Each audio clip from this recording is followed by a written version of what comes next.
Good afternoon, everyone. My name is Giulia Bellinetti, and I'm the coordinator of the Future Materials Program at the Jan van Eyck Academy and head of nature research in the same institution.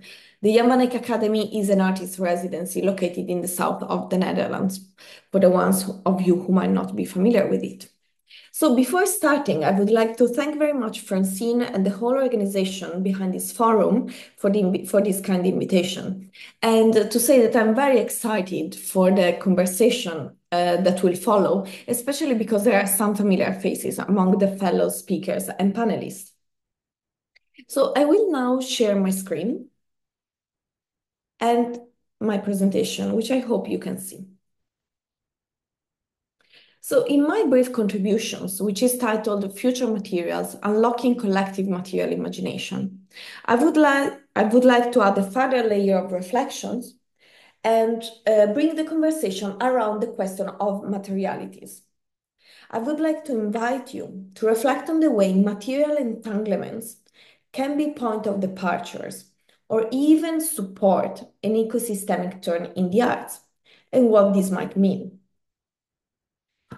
I will start the presentation from the belief that materials that are used to create a work, to build an exhibition, or to maintain a specific aesthetic regime in an institution are not passive tools or matters.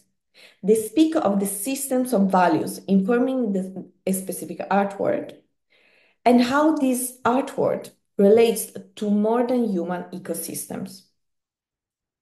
So these thoughts, which could feel and sound quite abstract, I will make it a bit more concrete through an examples. And the example is offered by this work by scholar and artist Connie Desiree Morris, part of her series Solastalgia. At first glance, this photograph might seem quite simple. It pictures an empty lot with a cement foundation, edges on both sides, plants cracking through the cracks, a road in the background, and tall trees planted, rooted in the lawn. It is a photo that speaks of what remains after a removal, a dislodgement, a partial process of erasure. However, for someone familiar with the work of Connie Desiree Morris, they might know that her series Solastalgia speaks about the slow violence occurring in her grandmother's community in Mossville, Louisiana, a community forced to abandon their homes to the deadly level of toxicity released in the land, in the air, in the water, by local plastics and petrochemical production facilities. And yet there is a third way of reading this photograph, as suggested by scholar Heather Davis in her article Plastic Media. So for someone with a more technical background, this image represents the result of the petrochemical processes behind the medium of photography, from the celluloid films to the chemical used to develop the negative. And yet the dependency of photography from oil did not lessen as this medium moved from the analog to the digital. Indeed, plastics constitute around 17% of electronic devices, including digital cameras and smartphones. Not to talk about the infrastructure of digital media, such as the underwater and underground cables coated in plastic that are the invisible and yet fundamental structures of the internet, which also allow us to be together today. So what I'm trying to do here is not advance some sort of radical critique towards art production, but it's rather to stress and highlight how oil and plastics fuel and support works of art, of imagination, of representation. I want to emphasize how the constituent materials of artworks, exhibitions, archives not only bear witness to extractions and the consequent social and environmental destruction, but they also embed certain principles that point to the common roots between the artwork and processes of environmental and social exploitation. reflecting on the materialities of photographic films, digital media, but also acrylic paints and various archival supports, show how cultural artifacts and artworks are expressions of what Stéphanie Le Ménager calls fossil cultures. And here we can find a quote by her. And how material aesthetics entanglements with oil are unfortunately not limited to the climate control of galleries, travels, or art transport. In fact, acknowledging and reflecting on the material, aesthetic, and semiotic entanglements between works of art and fossil fuel is key, especially if we aim to discuss how symbiotic artistic modes can help to imagine how art practices could potentially be disentangled from manifold forms of social and environmental violence. So in the moment of very profound and unsettling disruptions and profound transition that we are living now, how can materials support us to unlock our collective imagination in order to realize the worlds that we want to live in? What if these materials were textiles made out of plant roots?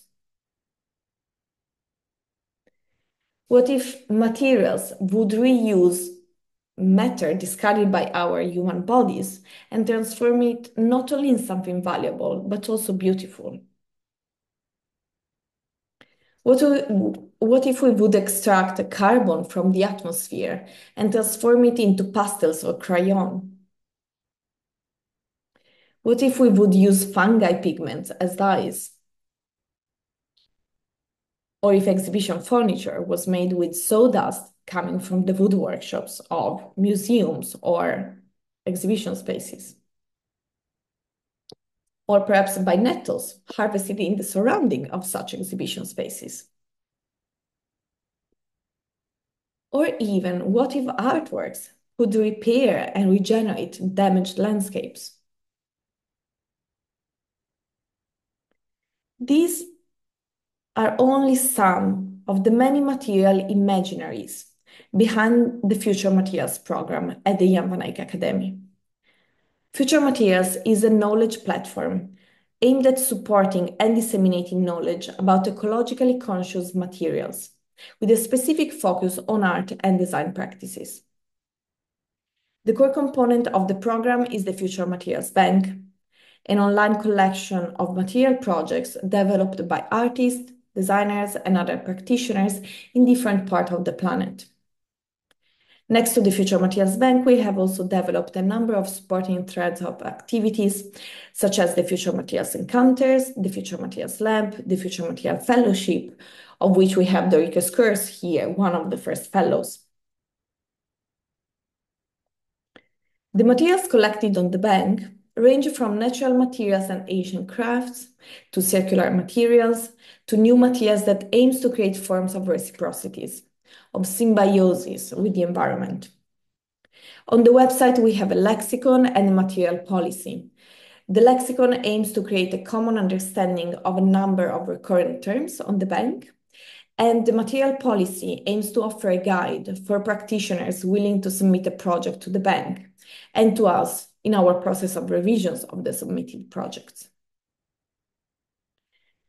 Here is an example of one of our material pages on the Future Materials Bank. And here is another component of the program, the Future Materials Lab, physically located at the Jan van Eyck Academy in Maastricht. Because when we talk about materials, it is important to touch them. It is important to observe their texture, their shades, their languages, as well as their physical properties.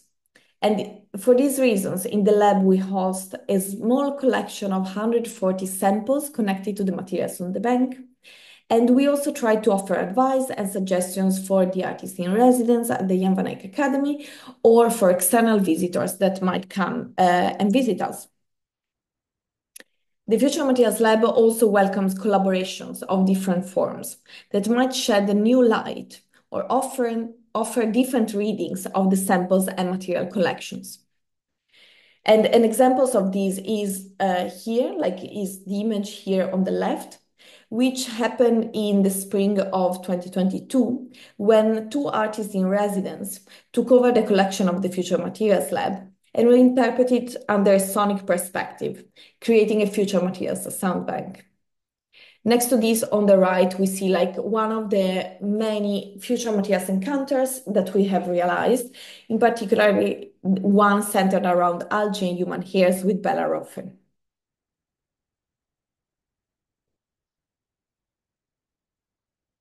The Future Materials Encounters is a series which was created after the belief that the transition towards more ecological conscious art practices must be a collective endeavor, which requires to join different perspectives, knowledges, experiences, and questions as well. And for these reasons, we developed the program of workshops, of which this image, which we call the Future Materials Encounters. And in each of these workshops, talks, podcasts, we invite one of the makers of the Future Materials Bank to meet with the community of the Jan van Eyck surrounding the Jan van Eyck. Something important I would like to emphasize about future materials is that the program does not aim to foster a linear transition in material practices, which means we don't aim to shift from fossil-based plastics and substitute them with bioplastics, because just to remain with the materials with which I started the lecture. If we would do so, if we would quit fossil-based plastics and substitute them, for instance, with algae-based ones, without changing our pace of productions or our approaches to art production, we would just disguise the problem without, in fact, addressing the causes at its root. So we are very much conscious at Future Materials that embracing an ecological ethos in the arts requires a paradigm shift in the way we understand, we practice, and we engage with art in an age of ecological emergency. And we believe that materials can be great help in doing this.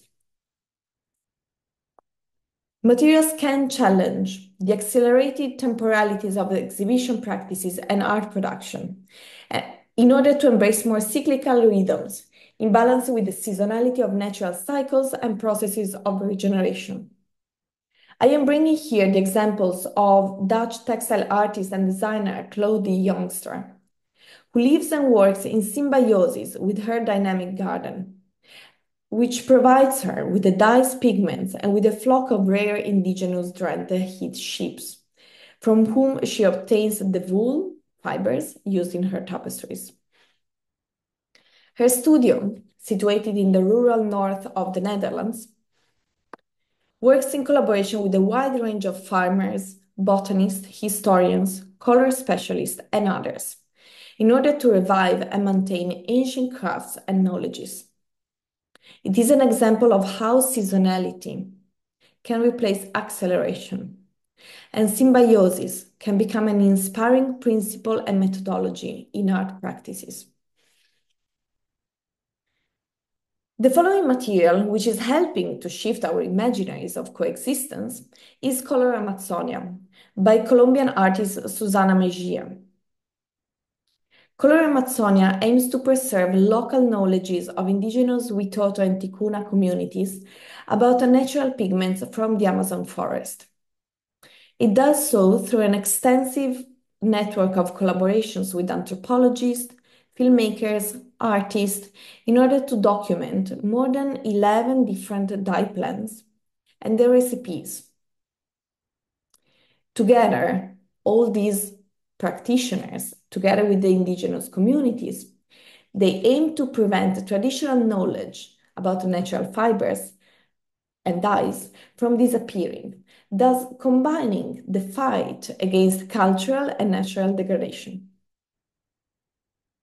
Another project I want to refer is the Bioinvasive Library by Chu Chen, a fashion designer based in London, which utilized the abundant invasive plant resources found in their neighborhood in London as a designated experimental site.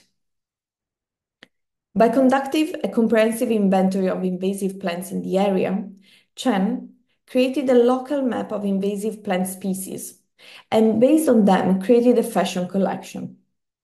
The project exclusively employed invasive plants from the region for all the dyeing procedures as well as for creating fibers, thereby making a significant contribution to mitigation of biodiversity loss in the area and also to shift our perspective of what invasive species mean.